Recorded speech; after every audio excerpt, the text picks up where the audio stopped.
तत्तुं सनन्द्यानन्दिमौ चेनिनन्दसहा परमितत्पदविन्दपौ नमियो सिद्धशुभा गुरुवे गुपतिरुई गुपति ज्ञान सहकार तारण तरण समर्थ मुनि गुरु संसार निवार धर्म जुतौ जिनवरहि अर्थ तिअर्थ जो भय विनाश भव जो मुनो ममल ज्ञान लो देव को गुरु को धर्म को साक्षी को बारंबार नमस्कार।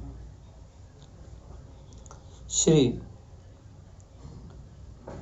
पंडित पूजा जी के मंगलाचरण ले रहे हैं अपन वर्तमान में। ओंकारस्य ऊर्ध्वस्य ऊर्ध्वसद्भाव शाश्वतं विन्दस्थानेन तिष्ठन्ति ज्ञानमयं शाश्वतं ध्रुवम्। बोलिए श्री पंडित पूजा जी ग्रंथादिराज की जय हो जय हो जय। अंतोच्चारण ओम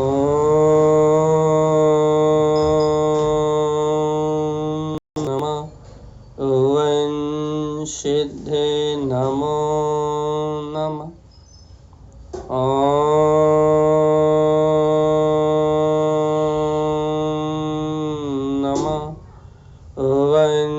सिद्धे नमो नमः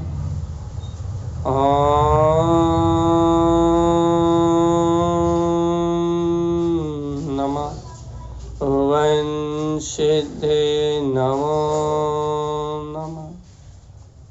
परम आराध्य महाजनवाणी सद्गुरुवर श्रीमद् चिंतानंद स्वामी और सर्वज्ञ शरण परमात्मा के अमृत में ज्ञान झरती अमृत ज्ञान दस्ता यह श्री पंडित पूजा जी ग्रंथाधिराज जी, जहाँ हम आत्म पूजा आत्मख्याति अर्थात आत्मख्याति मतलब आत्म प्रशंसा नहीं, आत्म प्रशंसा मतलब शरीर आदि संयोग की प्रशंसा नहीं, आत्मख्याति मतलब अभिप्राय पकड़े तत्व की प्रसन्नता आत्मा में आनंद।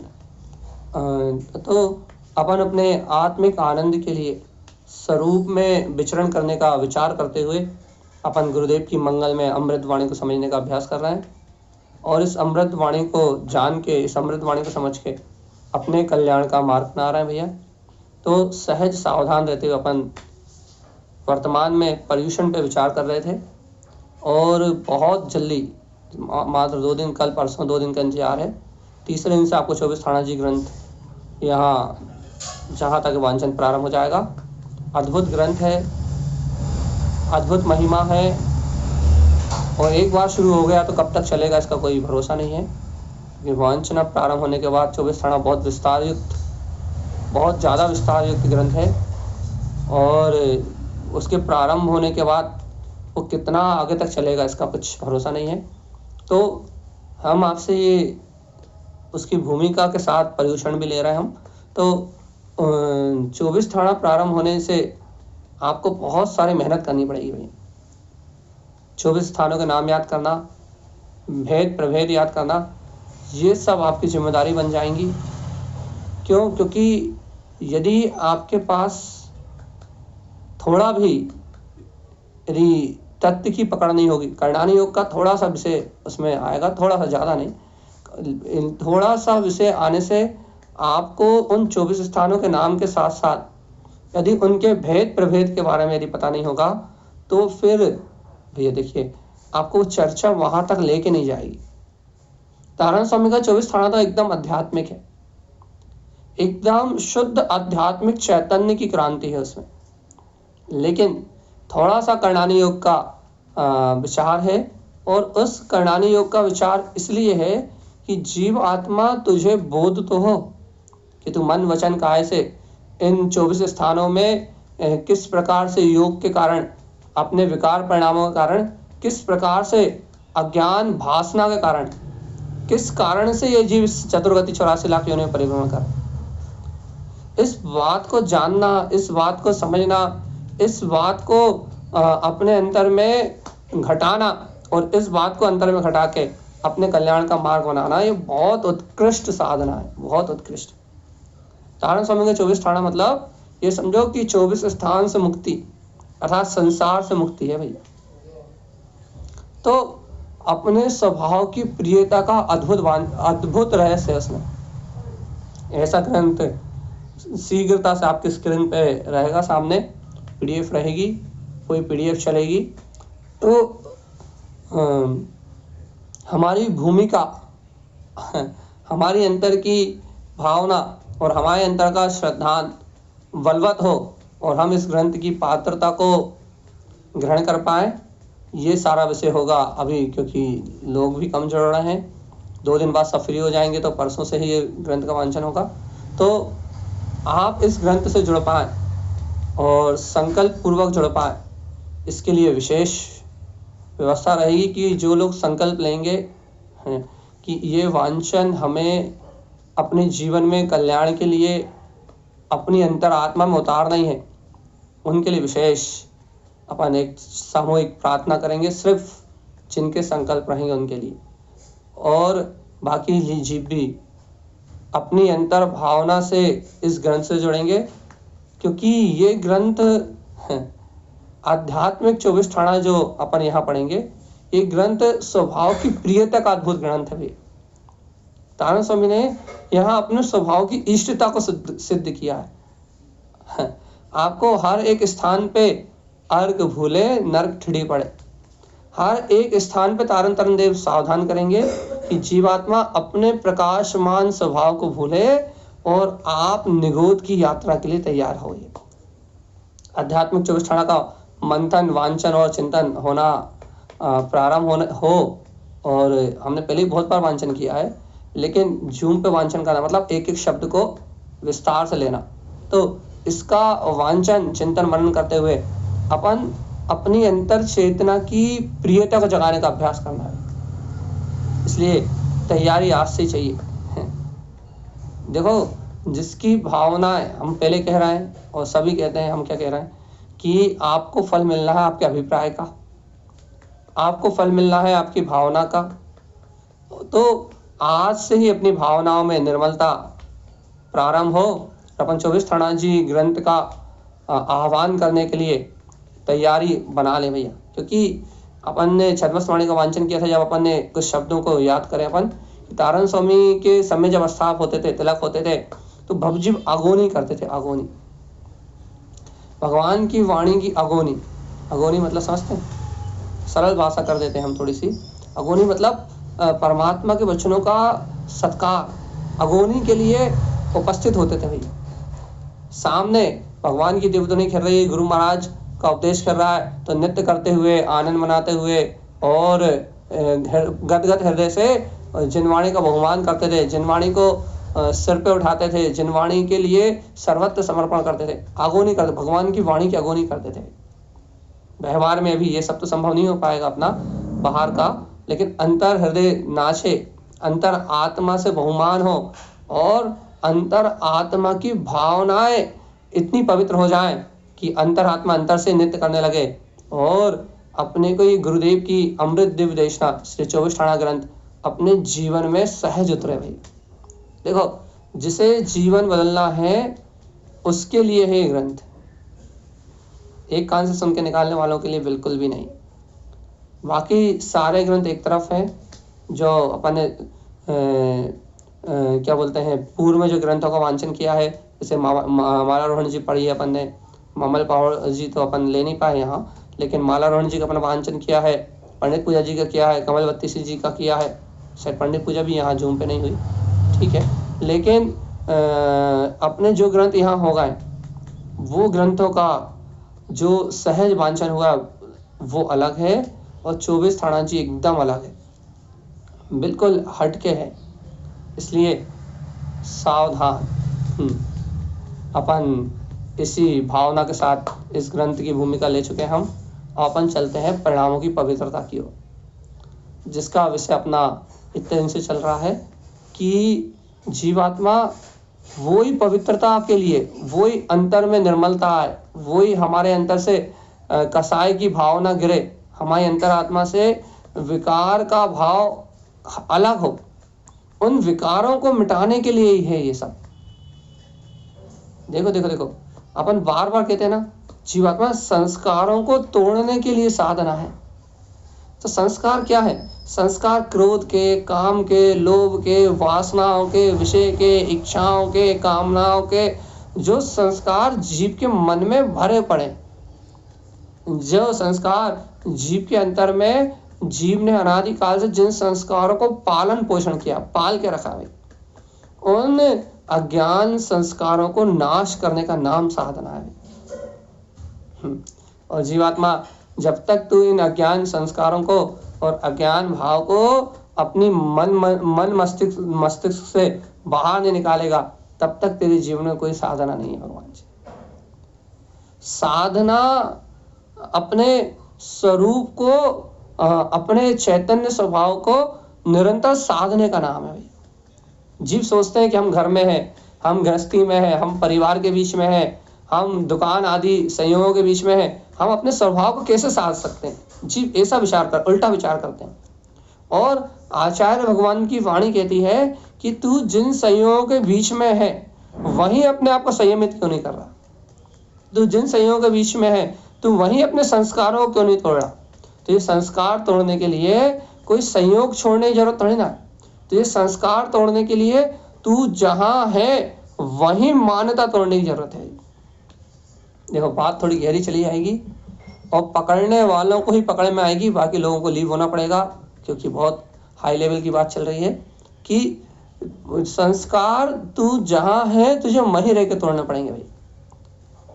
क्योंकि आप यदि जंगल चले जाओ या फिर आप उस निमित्त को छोड़ के चले जाओ, तो उस निमित्त को छोड़ने से ना आपका कर्मोदय छूटेगा और उस निमित्त को छोड़ने से ना आपके अंतर का संस्कार टूटेगा। ध्यान रखिएगा कि यदि आप निमित्त छोड़ के चले जाओ, तो अपन कहते हैं निमित्त से हटना चाहिए, निमित्त से बचना चाहिए।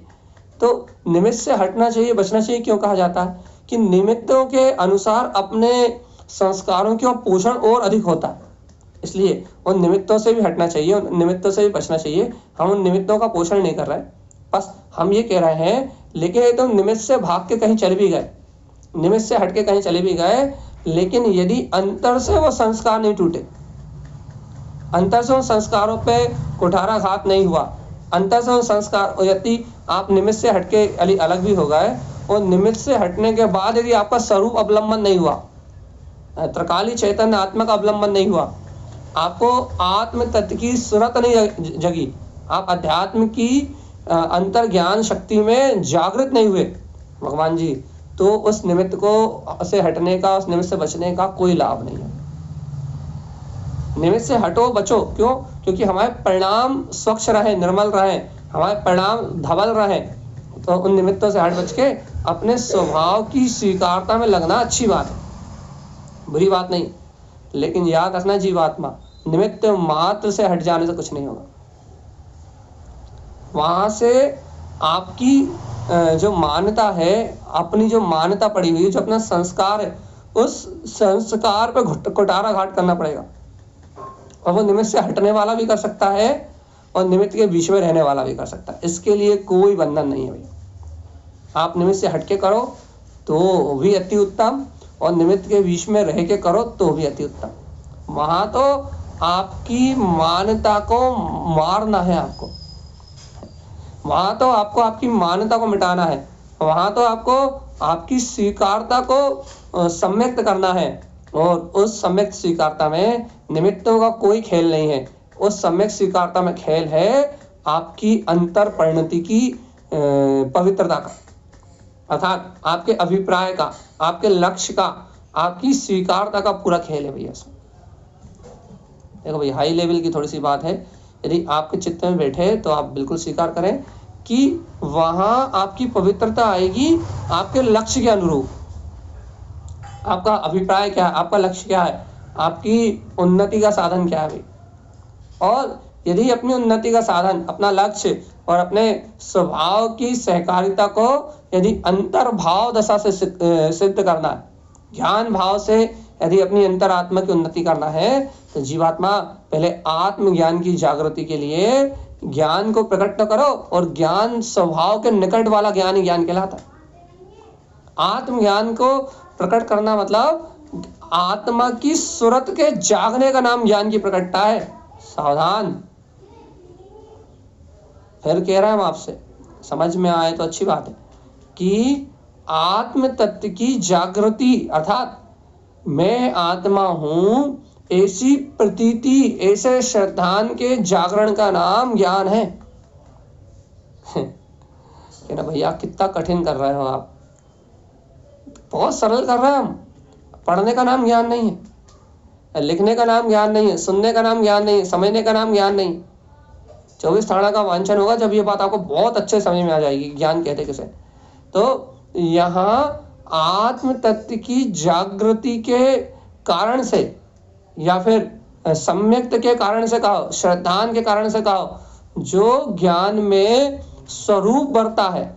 स्वरूप मतलब जो आत्मा की प्रियता, रुचि, जिज्ञासा, पिपासा, मंथन, चिंतन के साथ साथ जो आत्म प्रतीति बढ़ती है, उसका नाम है ज्ञान। मैं आत्मा हूं ऐसा जो मैं पने के साथ चिंतन है ना, उसका नाम है ज्ञान। और इस मैं पने को छोड़ के चिंतन है ना, तो फिर 11 अंग और 9 पूर्व का पाठ है। वहां जो तत्व में प्रीति बढ़ती है, उसका नाम है ज्ञान।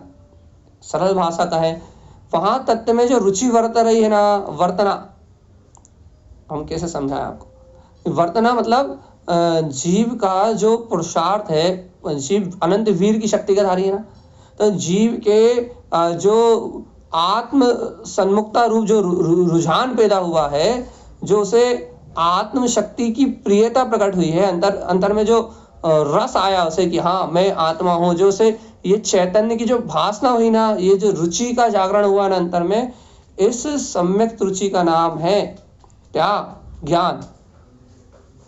इस तत्व रुचि का नाम है ज्ञान। भैया जिस सुन रहा है, समझ रहा है, ये सब पढ़ रहा है, क्या सब कचरा कूड़ा है भैया। यदि स्वभाव के अपनत्वपने, स्वभाव से अपनत्वपने की भासना रूप नहीं है, तो सब कचरा कूड़ा है। किस काम में आएगा? पुण्य बंध के और वो पुण्य कहाँ ले जाएगा? स्वर्ग। कोई टेंशन मत लो, कम से कम मोक्ष नहीं जाओगे, स्वर्ग तो चले जाओगे। लेकिन ये बात तो पक्की है कि ज्ञान कौन सा कार्यकारी है जहाँ आत्मा वर्त रहा हो। और भैया अपने को सबसे पहले आत्मा से परहेज होता है ना। आत्मा मत सुनाओ, बाकी दुनिया में कुछ भी सुनाओ। खैर यहाँ तो विशेष वही जीव उत्पन्न होते हैं, अर्थात यहाँ तो वही जीव जुड़ते हैं जो आत्मा के रसिक होते हैं। हमसे वैसे जुड़ना ही मुश्किल है, इसलिए क्या कि अंतर में स्वभाव की गहन प्रीति जाग जाए, उसका नाम ज्ञान है। और सुनो, जब ऐसा ज्ञान प्रकट होता है ना, तब साधना समझ में आती है कि साधना क्या है। साधना निमित्तों से हटके बच के भागना नहीं है। साधना क्या है? साधना ये है कि इन निमित्तों के बीच में रहते हुए आपका ज्ञान कितना नहीं जुड़ रहा। अच्छा, ये हमने निमित्त से भग गए, तो अब क्या करें? निमित्त से भग गए तो अब आप निमित्त से हट गए, यदि उन निमित्तों से हट गए, तो अब आप यदि उन निमित्तों के बीच में भी नहीं हो, तो अब आप कितने अंतर में समा रहे हो। मान लो, अच्छा ठीक है, आप मान लो भैया दुकान जाते हैं, इसलिए हमारा मन आत्म साधना में नहीं लगता। बहुत अच्छी बात है, बहुत अच्छी बात। दुकान मत जाओ, 2 दिन दुकान बंद करो बोलिए। अब आप एक बार बताओ, 2 दिन दुकान बंद कर दो, आप बिल्कुल घर में रहो।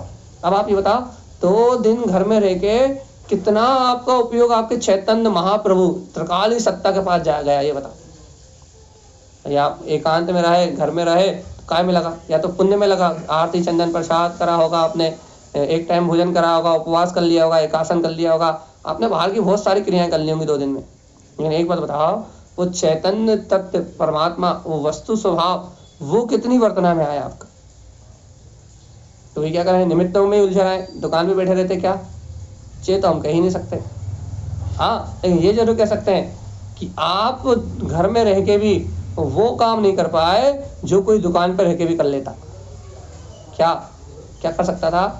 वह अपनी तत्व की रुचि से, चैतन्य की प्रियता से, आत्म तत्व के लक्ष्य से, वो उन संयोगों से जो निमित्त रूप पर्याय था, उस संयोगों में अपने संस्कार तोड़ सकता था भैया।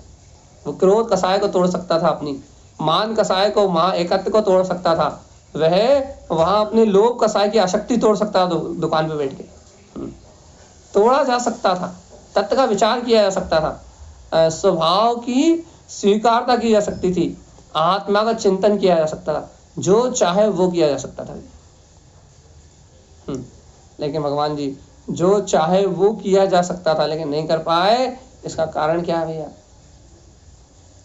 वो ना कर पाने का कारण क्या है? वो ना कर पाने का कारण यह है कि हमने कभी उस परम प्रिय आत्मा को कभी उतनी गहराई से स्वीकार नहीं किया। हमें संस्कारों की चर्चा अच्छी लगती है। हमने देखा लोगों को, और बहुत करीब से देखा लोगों को, शुद्ध देशना में वो अमृत आनंद की वर्षा नहीं होती भैया।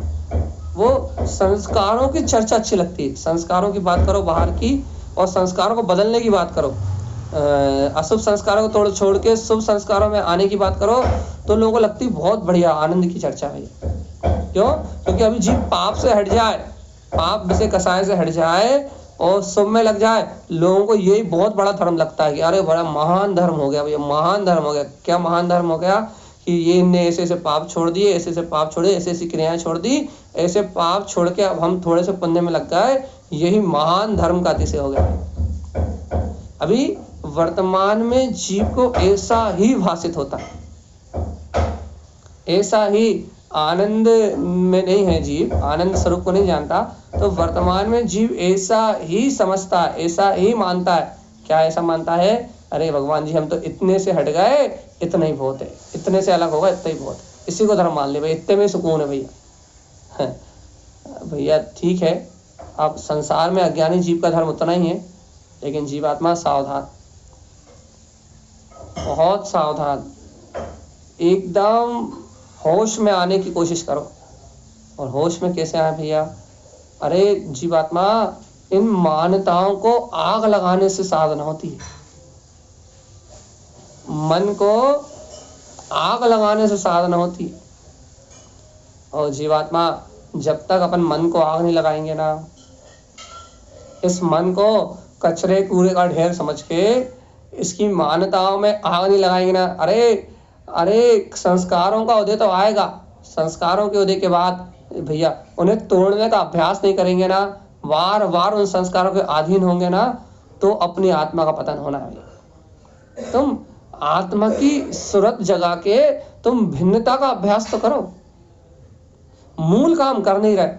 जो शुद्धात्म प्रभु अपना ज्ञायक परमात्मा है, मूल काम कर नहीं रहे, उस ज्ञान मात्र स्वभाव की पकड़ ला नहीं रहे अपने अंदर, और पर्याय के नाम पर रो रहा है भैया, ऐसा क्यों नहीं हुआ, ऐसा क्यों नहीं हुआ, ऐसा क्यों नहीं हुआ, ऐसा क्यों नहीं हुआ, ये ऐसा होना चाहिए था, वो वैसा होना चाहिए था, यहाँ ऐसा होना चाहिए था, वहां वैसा होना चाहिए था।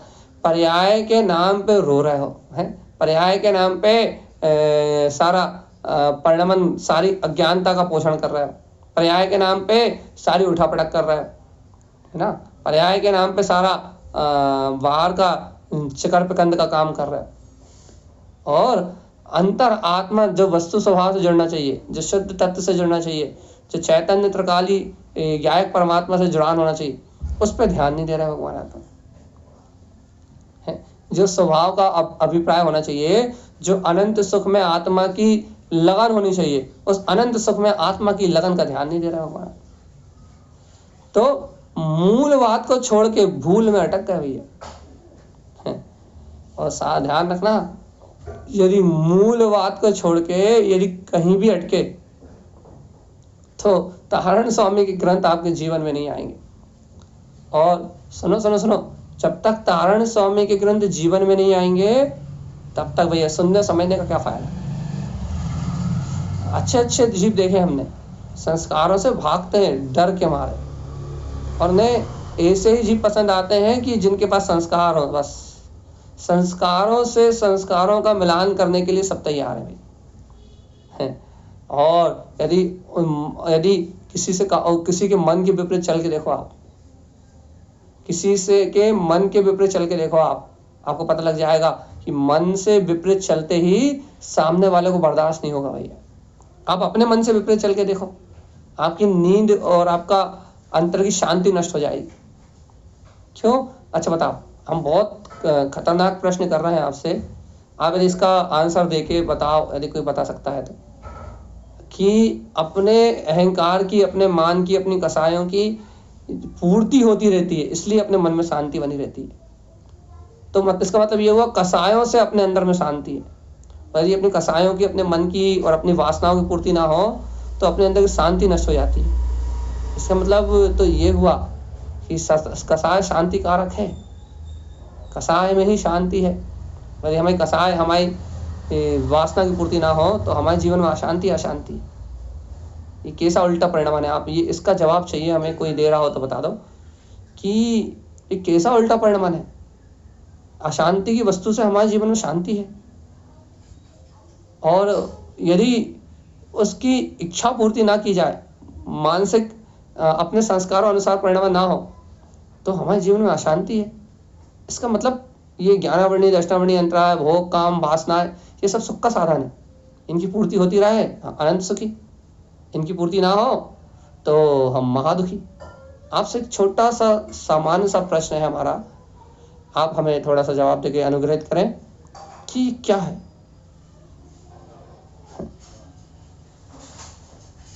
कोई बोलना चाहेगा इस विषय पे? देखो 4 लोग तो वैसे भग गए। देखें कौन है दीप, हमें देखना पड़ेगा कौन है, कौन दे सकता है जवाब इसका। संतोष भाई जी तो है नहीं। चलिए कौन है, कोई कहेगा इस पे? श्वेता दीदी पुटेरा पहुंच गई, भोपाल लिखाई है फिर भी। बोलो श्वेता दीदी, भयंकर पकड़, बोलो। शिखा जैन यूएसए, कौन बोलेगा?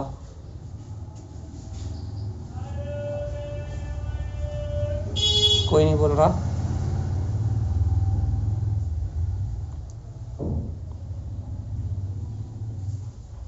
चलो रूबी दीदी हैंड करो, बोलो। पूनम जी कोई बोलो, समाधान चाहिए हमें इसका।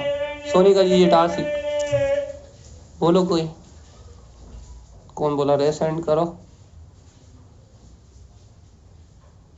सोनाली दीदी खुराई,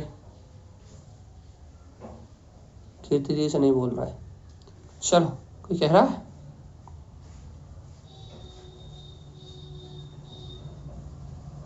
जी भैया, जय तारण तारण। बोलो रूबी दीदी।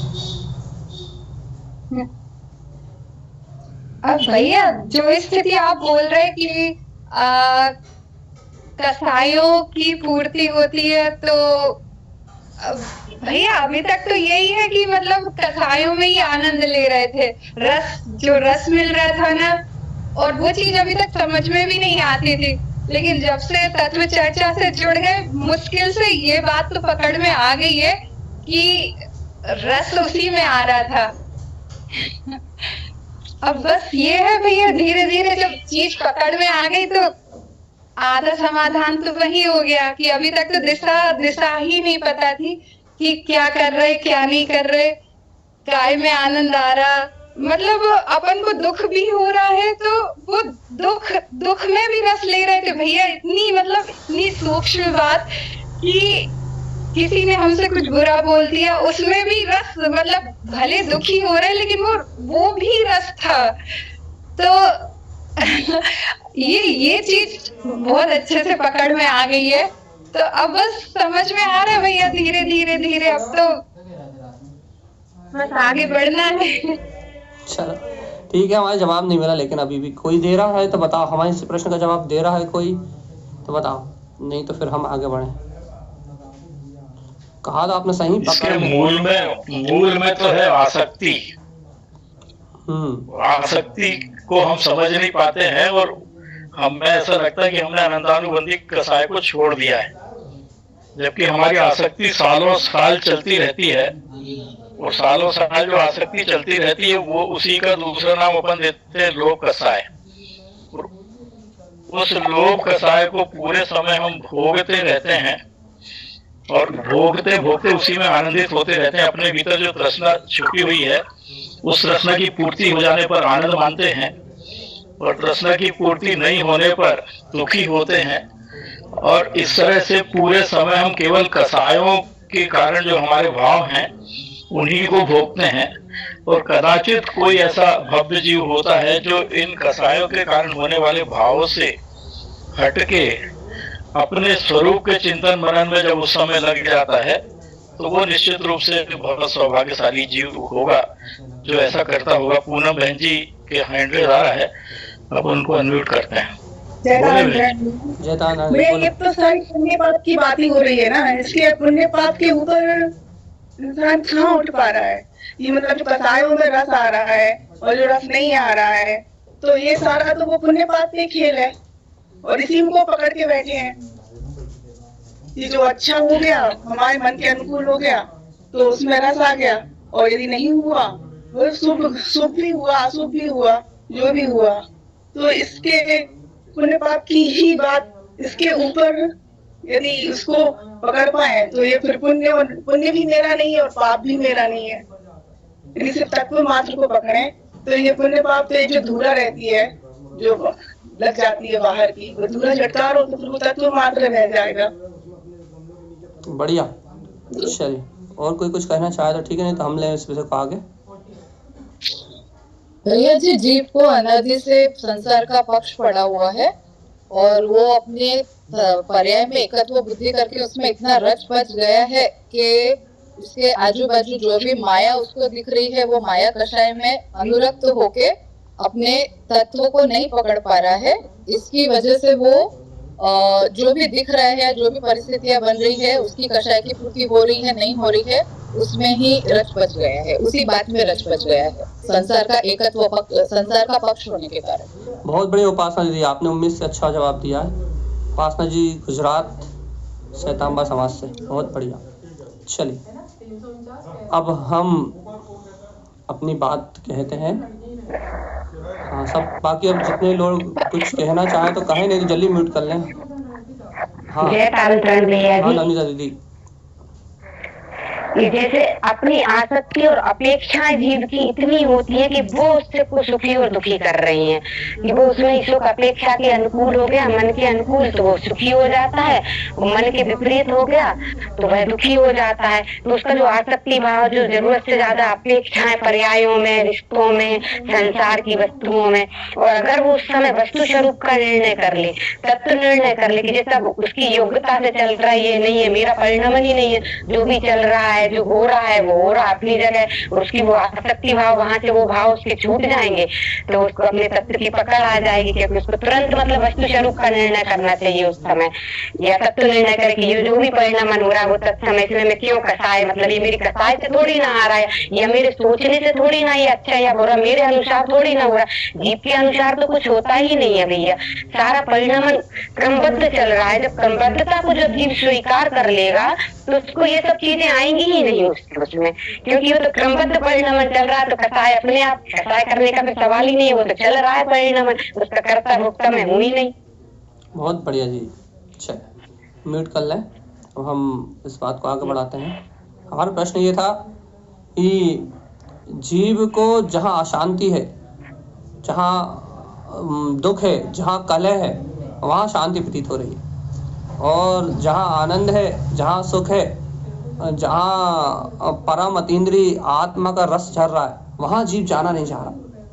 जहाँ संस्कारों से बाहर निकल के स्वरूप में समाने की बात आ रही है, जहाँ संस्कारों को तोड़ के अपने स्वभाव की स्वीकारता करने की बात आ रही, वहाँ जीव का बिल्कुल रुझान नहीं जा रहा। कारण क्या है कि कसाय की पूर्ति, मन की पूर्ति, अज्ञान वासनाओं की पूर्ति होती है तो हम सुखी मानते हैं, और जब मन की, कसाय की, वासनाओं की पूर्ति नहीं होती, जब हम अपने आप को दुखी मानते हैं। कभी खोजो अपने अंतर में भगवान जी कि हमारी वासनाओं की पूर्ति, हमारे काम की पूर्ति, हमारी आसक्ति की पूर्ति, हमारे अंतर में घटने वाली वासनाएं और अज्ञान वासनाओं की जो पूर्ति हो रही है वो हो क्यों रही है भाई, हम क्यों लगे इनमें।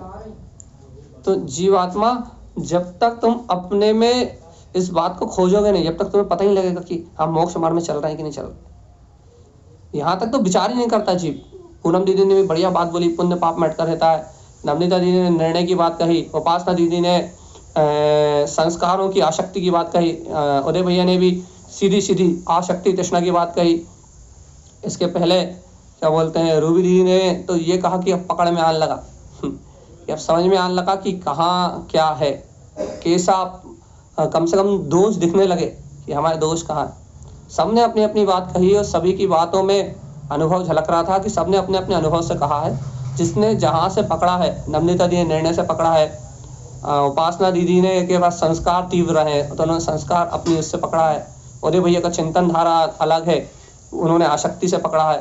तो सबने अपने अपने अनुसार पकड़ा है भैया। इसका मतलब यह है कि सबके अंदर पता तो लग रहा है सबको कि सही क्या है गलत क्या है।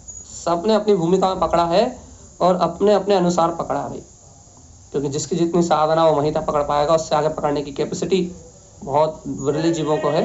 तो आप सबने पकड़ा तो है, बहुत अच्छी बात है, कम से कम कुछ तो जागरण है। तत्व चर्चा का निरंतर अमृत स्पान होने से कुछ तो अंतर हृदय में जागृति है, कुछ तो अनादिकाल के अज्ञानी जीवों की तरह सोए तो नहीं है अपन, कम से कम कुछ तो जाग रहा है। बहुत अच्छी बात है, ये जागरण बना रहे। और हम ये विचार करें कि हम दुख में सुखी, दुख की पूर्ति में सुखी।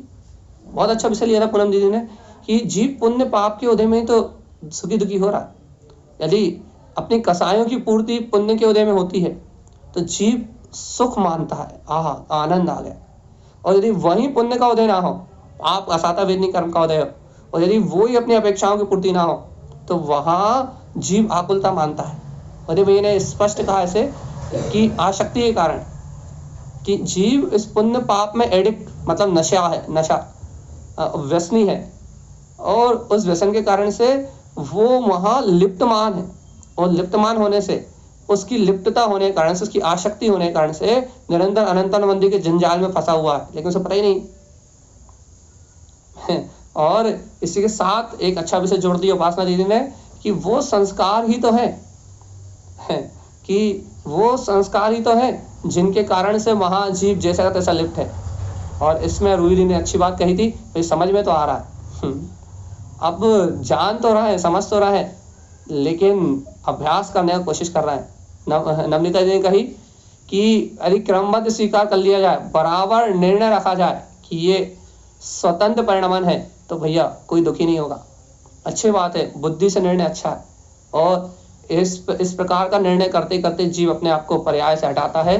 लेकिन हम और कुछ भी कहना चाह रहे हैं भैया, ये जीव की मानता ही यहाँ से हटने को तैयार नहीं है भाई। संस्कार नहीं टूट रहा है, आसक्ति नहीं टूट रही, बराबर बात, लेकिन जीव मानता ही नहीं तोड़ना चाह रहा है। यहाँ से जीव ये मानना ही नहीं चाह रहा, स्वाभाविक चेतन में जीव ये मानना ही नहीं चाह रहा कि मेरे अंतर आत्मा में अतीन्द्रिय स्वभाव की महान अंतर क्या कहे कि मेरी अंतर अतीन्द्रिय आत्मा में महान सुख का खजाना भरा हुआ है। इस बात को जीव मानना नहीं पा रहा, चाह रहा। अब इसे आप ये समझ लो कि जीव पुण्य पाप के होने वाले परिणमन से हटना ही नहीं चाह रहा, अर्थात जीव अपनी मान्यता पर पर्याय से तोड़ने नहीं चाह रहा भाई, टूटने ही नहीं चाह रहा पर पर्याय से। अब आप आसक्ति भाव कह लो या जो भी आपको शब्द देना दे लो, लेकिन मूल है जीव का मिथ्यात्व कहो या मूल है जीव की अंतर की मान्यता। जीव तोड़ना ही नहीं चाहता उसे, जीव वहां से पकड़ तोड़ने नहीं चाहता। क्यों नहीं तोड़ना चाहता भैया? सुखी दुखी वहीं रहना चाहता है। और हमने इसका कारण आपको चर्चा हमने यही इसी बिंदु से उठाई थी कि यह संस्कार टूटता है आत्मा की प्रतीति से, और जीव आत्मा की प्रतीति नहीं रखना चाहता। यह संस्कार टूटता है निरंतर स्वभाव के अभिप्राय से। सावधान, जीव अपने स्वभाव का अभिप्राय अपने अंदर में नहीं रखना चाहता, निरंतर स्वभाव का लक्ष्य नहीं रखना चाहता, अपने अंदर वासनाओं का रखना चाहता है, बाहर की क्रियाओं का रखना चाहता है। आप देखो आपके जीवन में, आपके मन में आपकी जो इच्छा है उसका लक्ष्य आपके जीवन में दिन भर मिलेगा या मुझे ये करना है। मतलब आप कहीं जाना है, कल के लिए आपकी कहीं की टिकट है, तो आप आज से ही कल की यात्रा के विकल्प में, अगर लक्ष्य में पूरे दिन कुछ भी करते रहो, आपको वो शुद्ध बनी रहेगी कल वहां जाना। वो कारण क्या है कि वो लक्ष्य आपको पकड़े रहता है। और बस यही बात जीव के अंदर महा कमी है। क्या कमी है? कि जीव को अपने त्रिकाली स्वभाव का लक्ष्य नहीं है भैया। और लक्ष्य भी है, यदि कोई ऐसा कहता हमें तो मोक्ष जाने का लक्ष्य है भैया, हमें तो आत्म कल्याण करने का लक्ष्य, लक्ष्य भी है तो सम्यक्त पने से नहीं है, स्वभाव की पकड़ पूर्वक नहीं, उसे लक्ष्य नहीं मानेंगे। क्यों नहीं मानोगे लक्ष्य? यदि आपकी मोक्ष जाने की इच्छा है और अज्ञान भाव सहित मोक्ष जाने की इच्छा है तो भी वो लक्ष्य नहीं कहलाए। बहुत सूक्ष्म सी बात है भैया। पकड़ पाओ तो बहुत अच्छी बात है, और ना पकड़ पाओ तो कोशिश करना पकड़ने की।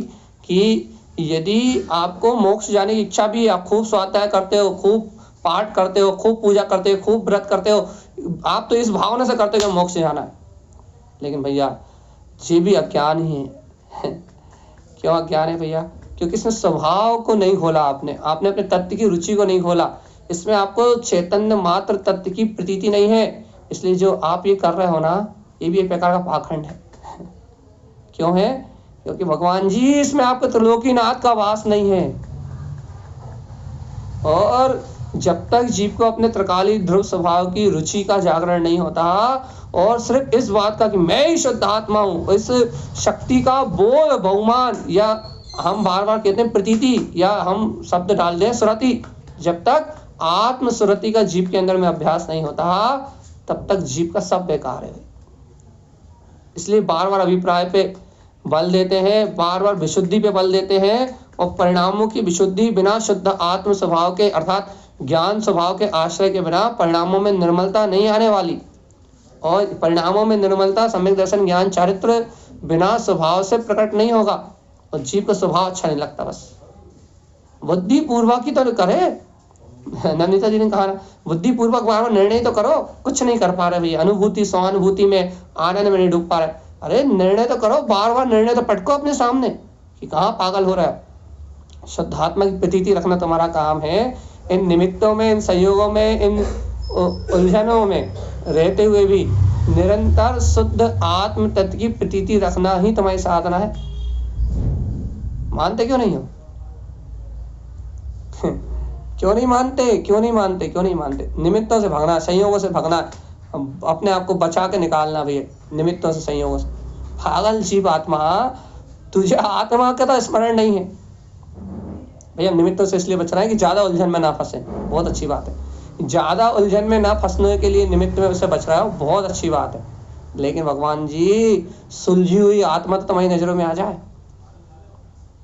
देखो भैया, जब तक अंतर में सुलझापन नहीं आएगा तब तक बाहर की उलझनों का नाश नहीं होगा।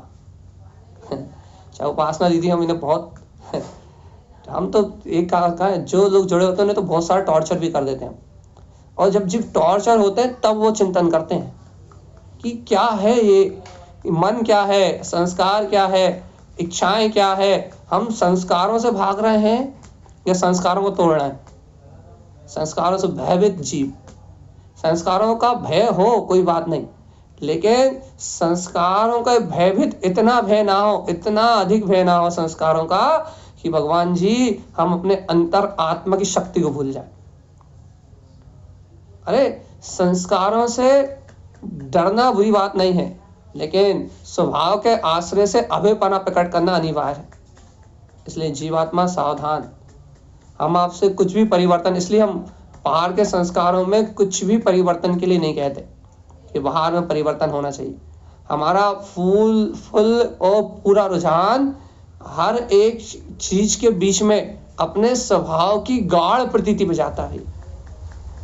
और जिस दिन आपको ये बात पकड़ में आ जाएगी कि मात्र स्वभाव की स्वीकारता के अलावा और कोई हमें ऊपर उठा ही नहीं सकता। अभी तो जागरण होना प्रारंभ हुआ है, अभी तो आपके समझ में आना प्रारंभ हुआ है, अभी तो आपने इस बात को समझा है कि संस्कारों से बाहर कैसे निकला जाता है। अभी तो आपको सिर्फ समझ में आया कि संस्कार किसे कहते हैं। अभी सिर्फ समझ में आया भगवान आत्मा। इसको समझ के इन्हें तोड़ना, और वो एक ही विश्वास के बल पे, अपने स्वभाव चैतन्य तत्व के एक विश्वास के बल पे ही वो काम हो पाएगा। और जीवात्मा जब तक वो काम नहीं होगा ना, जब तक तुम्हारा कल्याण नहीं होगा। तो ध्यान रखो, इस लेवल पे विचार करने वाले जीव भी नहीं है आज के टाइम। सब संस्कार देख के एक दूसरे की निंदा, बुराई, एक दूसरे से लड़ना झगड़ना, सबको सिर्फ संस्कार से प्रेम है। लेकिन भगवान जी संस्कारों से अतीत यदि कोई जानता है उस त्रिकाली को, उसका नाम साधक कहते हैं। अब अपन अपनी परख और अपनी पकड़ को अपने अंतर में देख लो कि अपनी परख और अपनी पकड़ क्या है। भैया देखो भैया, हमने बहुत गहरा विषय छेड़ा है और यदि इस विषय में आपकी चेतना, आपकी अंतर चेतना जुड़ जाए, इस विषय में यदि आपकी अंतरात्मा जुड़ जाए, तो आप भी उस परम सत्य को कम से कम जान तो सकते हो। अरे कुछ नहीं, अपन कुछ नहीं कर पा रहा है, तो कम से कम अपने अंतर में इतना तो आप अपने ज्ञान का प्रकाश कर सकते हो क्या, कि अभी अपन जो भी कर रहा है ना, वो संस्कारों में कर रहा है। अभी अपन जो भी कर रहे हैं ना, सुन रहे हैं, समझ रहे हैं, निर्णय करने की कोशिश कर रहे हैं, अभी अपन जो भी कर रहे हैं वो शुभ अशुभ संस्कार में कर रहे हैं। लेकिन जीवात्मा इससे ऊपर उठ के जिस समय तुम्हें तुम्हारे शुद्ध आत्म तत्व की गहरी प्रतीति आएगी, गहरी प्रियता आएगी, जिस समय तुम अंतरात्मा से जागोगे, जिस समय तुम अपनी चैतन्य आत्मा को गंभीरता से स्वीकार करोगे, उस दिन तुम्हें समझ में आएगा ये बाहरी आडंबर से एकदम रहित आत्मा, चैतन्य प्रकाशी वो ध्रुव आत्मा, जिसकी अंतर शक्ति, जिसकी अंतर दशा, जिसका अंतर प्रकाश अनंत अनंत कोटि कोटि है, जिसका और छोड़ नहीं, जिसका आदि अंत नहीं, जो सर्वत्र प्रकाशमान है, उस सत्य को जान पाओगे ना जिस दिन, उस दिन समझ में आएगा कि जान किसे कहते हैं। जान मतलब उस दिन समझ में आएगा कि चेतना किसे कहते हैं, आत्मा किसे कहते हैं, वो शुद्ध चैतन्य पदार्थ किसे कहते हैं। और जिस दिन वो शुद्ध चैतन्य पदार्थ तुम्हारी प्रतीति पकड़ में आएगा ना, उस दिन समझ में आएगा कि सुख क्या है, आनंद क्या है, वो आत्मा की प्रतीति क्या है। आप उस समय जानोगे शाश्वत सुख को। एक बार पकड़ के देखो उसे। और भैया अभी स्वानुभूति में उतनी गहराई में नहीं जा पा रहे, तो बार बार कम से कम ऐसी भावना तो भाव, प्रभु मुझे जिनेंद्र भगवान की आज्ञा में जो शुद्ध आत्म प्रभु, जिसे तारण स्वामी ने शुद्धम प्रकाशम शुद्धात्म तत्व कहा है, मेरे लिए वही इष्ट है, वही प्रिय है, वही सर्वत्र है। और 24 थाना में आपको इसके अलावा कुछ नहीं मिलेगा, कुछ भी नहीं मिलेगा। वही इष्ट है, वही प्रिय है, वही तारण स्वामी उसी को कहेंगे इष्ट, उसी को कहेंगे प्रिय, उसी को कहेंगे रुचि, उसी को कहेंगे आगंतु, उसी को कहेंगे अफगान। एक शब्द को पकड़ के वो उसी के आगे सारे शब्द जोड़ देंगे। उसके अलावा आपको कुछ नहीं मिलेगा। कि भगवान आत्मा जिसकी अंतर चेतना में वो ज्ञान मात्र शक्ति पकड़ में आ गई, अरे विश्वास हो गया जैसे कि मैं वो ही हूँ, उसका तो बेड़ा पार हो सकता है। वो तो अपने जीवन से मुक्त हो सकता है, जीवन मुक्त परमात्मा सत्ता को अनुभव कर सकता है, अर्थात संसारिक प्रपंच से छूट सकता है। और भैया वो पढ़ भी लिया, खूब लिख भी लिया, खूब व्रत भी कर रहे हो, खूब नियम भी ले रहे हो, यदि आप इतना सब भी कर रहे हो, यदि आपने उस परम वीतराग सत्ता, उस परमात्मा सत्ता को नहीं पकड़ा, तो सब सुनना, समझना, कहना सब बेकार है। अब ये चर्चा बहुत हाई लेवल की हो गई है, तो हम आपका ज़्यादा, आप कहें तो तुरंत लीव कर दें, आपको जल्दी छोड़ दें, क्योंकि बहुत आपको ऐसा लग रहा होगा बहुत वजन आ गया है, दिमाग काम नहीं कर रहा, तो आपको हम बहुत जल्दी से छोड़ देते हैं। लेकिन बात इतनी सी है कि जब तक ये सत्य पकड़ में नहीं आएगा, जब तक मोक्ष मार्ग पकड़ में नहीं आएगा। हम आपसे पहले ही कह रहे हैं, एक बार में आपको ये बात समझ में आने वाली नहीं है, इसलिए चर्चा यूट्यूब पे थोड़ी देर में लोड हो जाएगी, उसकी लिंक ग्रुप में चली जाएगी, आराम से 2-4 बार सुनना और फिर विचार करना। सबसे बड़ी विडंबना तो ये है भैया जी कि ये सब दुखी रंगराव मानते हैं और अपने आप को मिथ्या दृष्टि नहीं मानते। हम सोचते हैं कि हमने धर्म की सच्ची श्रद्धा कर ली तो हम मिथ्या हमारा चला गया, और मैं सुखी में रंगराव, मेरे घर गए गोधन प्रभाव, ऐसा मान के प्रसन्न भी होते हैं और कहते हैं कि हम मिथ्या दृष्टि नहीं है। ये सबसे बड़ी विडंबना।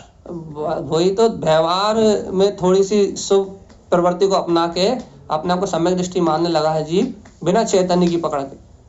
ये महान बहुत बड़ा अपराध है, और जब तक ये अपराध है तब तक जीव की दुर्गति है भैया। और जब ये अपराध मिटेगा, जब जीव पकड़ पाएगा। संतोष भाई जी आप कहाँ थे, हमने आपको याद किया था। चलिए कोई बात नहीं, ठीक है। तो अपने को इस बात को पकड़ना है।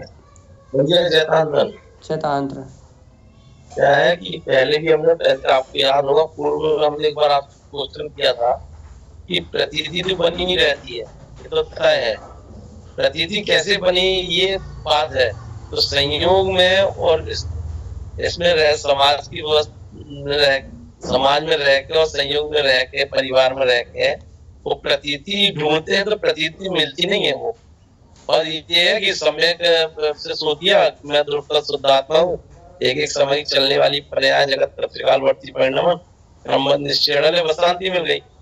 प्रतीति कहाँ से आएगी समझ में नहीं आ रहा मेरे को, तो मतलब ढूंढ रहा हूँ प्रतीति को, प्रतीति समझ में नहीं आ चलिए रहा। एक बात बता, आपने पूरी चर्चा सुनी अभी की कि नहीं? सुनिए जी। चलिए हम बता रहे हैं आपको प्रतीति कैसे आएगी। आप देखो, अब भी मिलेगी आपको। देखो, आपने ये जो निर्णय किया कि क्रमबद्ध निश्चित है, या बुद्धि का जो आपने उछाल लगाया, ये बुद्धि का उछाल तो बहुत बढ़िया है, कोई बुराई नहीं है इसमें। अपन ने निर्णय करा और उस परिणाम से अपन ने जो विशेष आसक्ति थी वो तोड़ा निर्णय करके। बुद्धि निर्णय क्यों करते हैं अपन, ये बताने पहले आपको, फिर आपको प्रतीति पकड़ा रहा है। निर्णय इसलिए करते हैं अपन कि निर्णय करके हम बुद्धि को उस परिणाम से हटाते हैं। ध्यान रखना, सावधान, सभी जीवों के लिए बहुत विशेष बात कि हम निर्णय क्यों करना पड़ता है बार बार, क्योंकि निर्णय करके, क्योंकि देह बुद्धि, राग बुद्धि, अपनत बुद्धि, कर्तृत्व बुद्धि, ये सारे बुद्धियों के नाम हैं जो विकार बुद्धि कहलाती हैं। तो हम तत्व का निर्णय करके क्या करते हैं, अपनी बुद्धि को विकारों से हटाते हैं। अर्थात हम राग बुद्धि तोड़ते हैं, देह बुद्धि तोड़ते हैं, ममत्व बुद्धि तोड़ते हैं, अपनत बुद्धि तोड़ते हैं। अब नाम बहुत सारे हैं, इसलिए नामों का उच्चारण ना करके सीधी बात पे आते हैं कि हम तत्व का निर्णय करके अपनी बुद्धि को उस संयोग से हटाते हैं। बहुत अच्छी बात है, होना ही चाहिए। श्रावक भूमिका में ये नहीं होगा तो क्या होगा। चलिए अब हम आपको प्रतीति पकड़ाते हैं। भाई जी, वो जो प्रतीति है ना, जिसे आप पकड़ना चाहते हो, बस आप बुद्धि के निर्णय से नहीं पकड़ पाओगे। वो जो प्रतीति है ना, वो उसे आप जो पकड़ना चाहते हो, उसे आप अपने दिन रात के सारे प्रपंचों के बीच में लगे हुए भी आपके अभिप्राय में वो शुद्धात्मा कहीं नहीं जाता, उससे पकड़ पाओगे। आप उसे पकड़ो ना, उसे बलवत करो कि बुद्धि निर्णय करती है, ठीक है, और बुद्धि निर्णय कर भी, जो सम्यक दृष्टि जीव होता है, या जिसने आत्मा को जान लिया होता है, अनुभव कर लिया होता है, या जिसकी अंतर आत्मा की जागृति हो जाती है, जिसके अंतर में तत्व की अभिप्राय होता है, स्वरूप को ग्रहण करने का अभिप्राय होता है, उसी की सम्यक बुद्धि निर्णय करती है। आप ये देखो ना, उस बुद्धि ने निर्णय भी, अब ये हाई लेवल की बात है, सबके लिए नहीं, क्या उस बुद्धि ने तत्व का निर्णय भी तब किया जब उसको स्वरूप की पकड़ थी। आपका लक्ष्य यदि स्वभाव का नहीं होता ना, यदि आपके अभिप्राय में वो शुद्ध आत्म चेतना नहीं होती ना, तो आपकी बुद्धि भी वहां सक्रिय नहीं हो पाती। अब ये उनकी बात है जिनको स्वरूप का गहरा क्या बोलते हैं, पकड़ शक्ति आ गई है, बहुत समय का अभ्यास है जिनका, उनके लिए है कि आपका जो लक्ष्य है ना, जो आपका अभिप्राय है, उस अभिप्राय के कारण आपकी बुद्धि ने काम किया। आप क्षयोपशम के लिए, जिन लोगों को क्षयोपशम की आदत है ना, क्षयोपशम ज्ञान की, उनका निर्णय क्षयोपशम के बल पे होता है। लेकिन जिन्हें स्वभाव की पकड़ आ गई ना, जिन्हें क्षयोपशम की रुचि नहीं है, जिन्होंने शुद्ध आत्मा को ही प्रियता से पकड़ा है, अर्थात अंतर शुद्ध आत्मा को ही, मैं तो स्वभाव हूँ, कुछ नहीं जानते हम तो, जिन्होंने इस तरीके से स्वभाव को पकड़ा है, जिन्होंने पकड़ा है, उनके लिए, उन जीवों के अभिप्राय में, उनके जहम में, जहम शब्द डाल दिया हमने, उनके जहम में वो स्वभाव ही मैं हूँ ये बना हुआ है।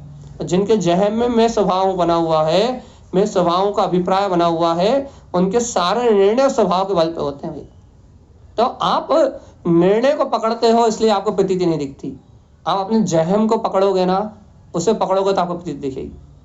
अभ्यास करो। हमने अपनी वाली चर्चा जब प्रारंभ की थी तब हमने ये बात कही थी, क्या बात कही थी भैया हमने, कि जितना आत्मा, जितना ज्ञान उतना है जितना मैं आत्मा हूँ, ये अभिप्राय है या फिर प्रतीति है।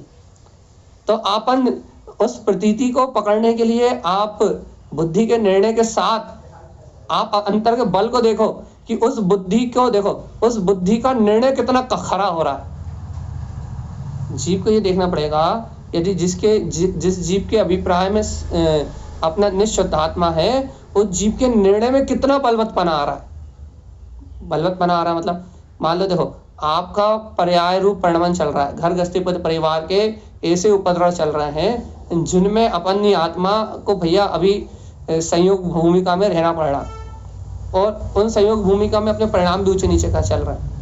अब यदि किसी को अंतर से तत्व का निर्णय है, स्वभाव की पकड़ है, तो जैसे ही उसको तत्व का निर्णय होगा कि अरे ये सब तो प्रपंच है, ये माया है, इस सब से मेरा कोई संबंध नहीं, जैसे ही वो इस तत्व का निर्णय करेगा तो उसे स्वाभाविक चेतना के आनंद सहित निर्णय होगा भाई, और उसकी नजरों से वो परिणाम ऐसे ओझल हो जाएगा, एक क्षण के लिए, 2 क्षण के लिए, कि ऐसा ओझल हो जाएगा जैसे वो परिणाम था ही नहीं।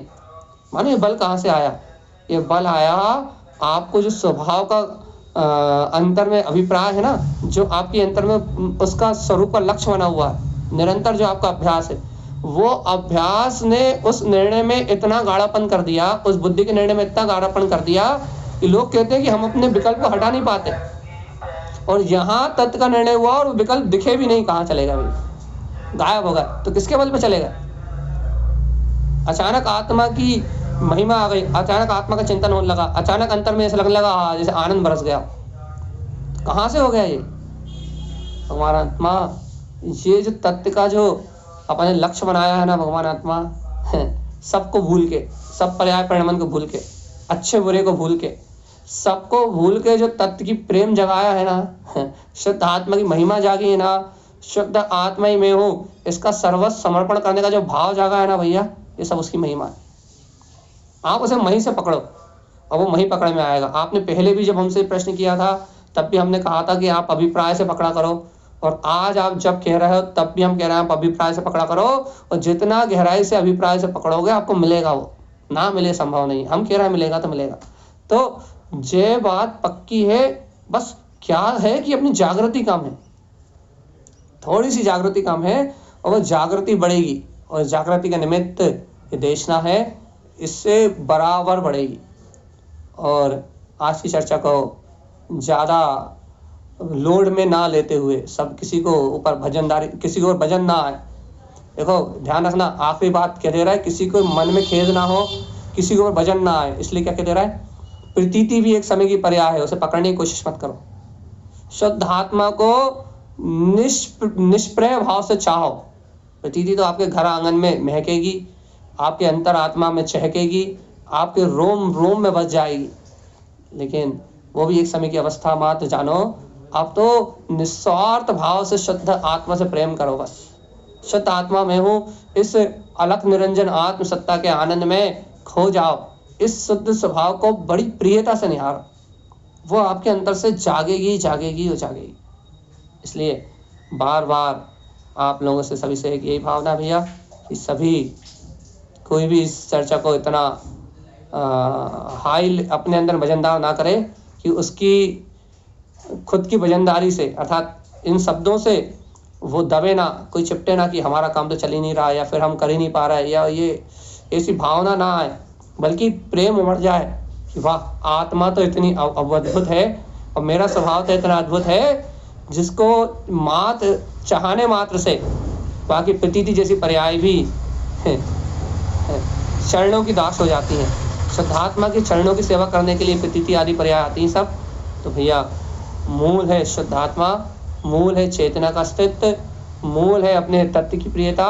बस इसे बढ़ाने के लिए साधना के विषयों को यहाँ खोला जाता है। हम इन साधना के विषयों को समझें और अज्ञान की पकड़ तोड़ें। बस ये इतना गहरा विषय इसलिए लिया जाता है कि हम अपने को कसाय में धर्म मान के बैठ गए हैं, इंद्रियों के मन की शांति में अपने आप को सुखी मान के बैठ गए हैं। तो हमारा धर्म के प्रति सम्यक श्रद्धान हो और पर्यायों में जो हमारी दृष्टि उलझी हुई है वहाँ से हम निकलें। इसलिए इस गहरी चर्चा को यहाँ लिया जाता है। कोई भी मन से खिन्न ना होके शुद्ध आत्मा की महिमा गाते हुए अपने कल्याण के मार्ग में आगे बढ़े। सभी से जय तारन, जय श्रेंद्र। जय हो जय हो जय हो। मतलब कूद जाओ